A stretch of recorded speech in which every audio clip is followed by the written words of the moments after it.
Hey, Steve Gaito here, certified financial planner and founder of Retirement Resource Management. Today, I want to talk about the 5 different ways that you can save for long-term care. And some of these you may be familiar with, and some of them you may not. But really, the most common way is to self-fund. This is by far and away the least efficient way of doing it, but it's the way that most people do because, quite honestly, people haven't thought about how they're going to pay for long-term care. And as a certified financial planner, I really believe that if you don't have a plan for dealing with long-term care, you don't have a retirement plan. And so I always try to incorporate long-term care planning in with the retirement plan. And so when you think about families and what they want to do, even if you've got $1 million or $2 million set aside, self-funding may not be the most efficient way that you're able to pay for long-term care. So the second way, and I know you're waiting for this, is to actually purchase a traditional long-term care policy. Now, these policies are very similar to what you would have in your homeowner's insurance. They're to cover the catastrophic loss that comes along with a long-term care event, but they are use it or lose it.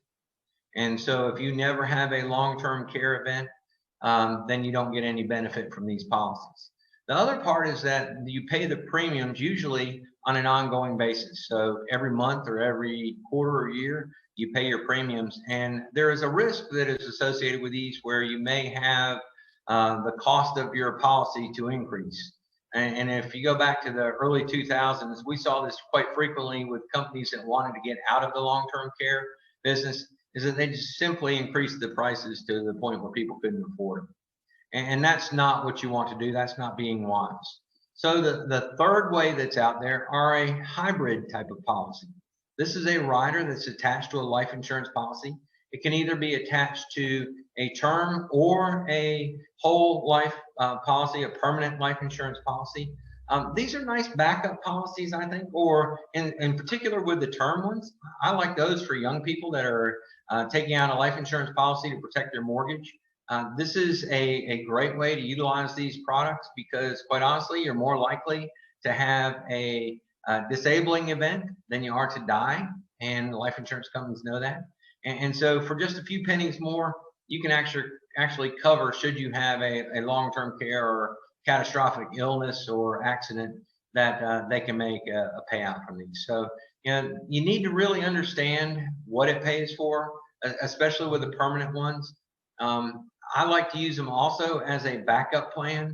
So we may have some life insurance that's in place for either income later on in life, or it may be for protecting you against an unnecessary need that you run into. You need to borrow money against it. And so a lot of people have these life insurance policies, and having that rider attached to it can, after you have a long-term care event, you've used your other types of long-term care.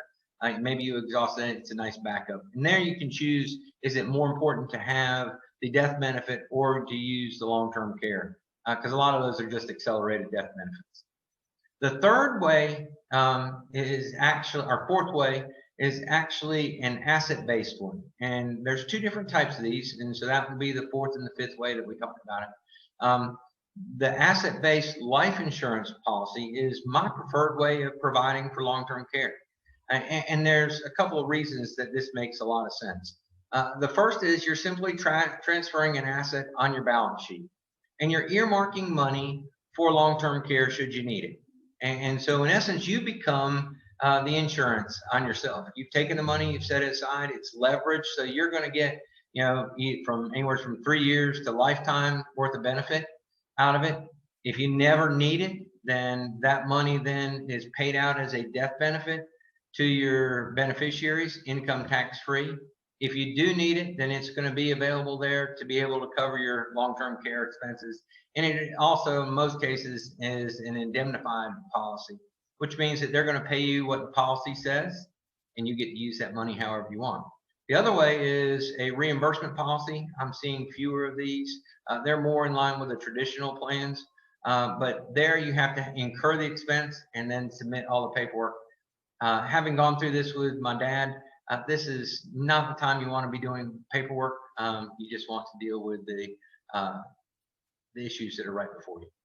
And then the other one is the asset-based one that is an annuity-based. And the reality is that long-term care is something you have to have when you're in good health. If your health isn't good enough to qualify for a life insurance policy, then you may be able to use an annuity-based one. And where this really becomes an efficient way of doing it is, let's say you have an annuity that you purchased back in the 90s or the early 2000s, and it has grown significantly. And so your cost basis in that policy is relatively low. And you have a lot of embedded income tax that will come out as you start to take that money out. You can actually do a transfer of that annuity into a long-term care annuity that will pay your benefits for long-term care income tax-free. So that's a pretty good deal. And so, if you've got one of those or you don't qualify medically, the annuity-based long-term care is probably a good option for you as well. The reality is, there's no perfect way for anybody. We've got to discuss all those, and that's really what my office specializes in. So if you've got questions about long-term care, feel free to give me a call in my office at 828-559-0299, or send me an email to steve@retirerm.com. Also, check out my website. I've got quite a few resources there at retirerm.com. So with that, I appreciate your time and look forward to talking to you soon. Thanks.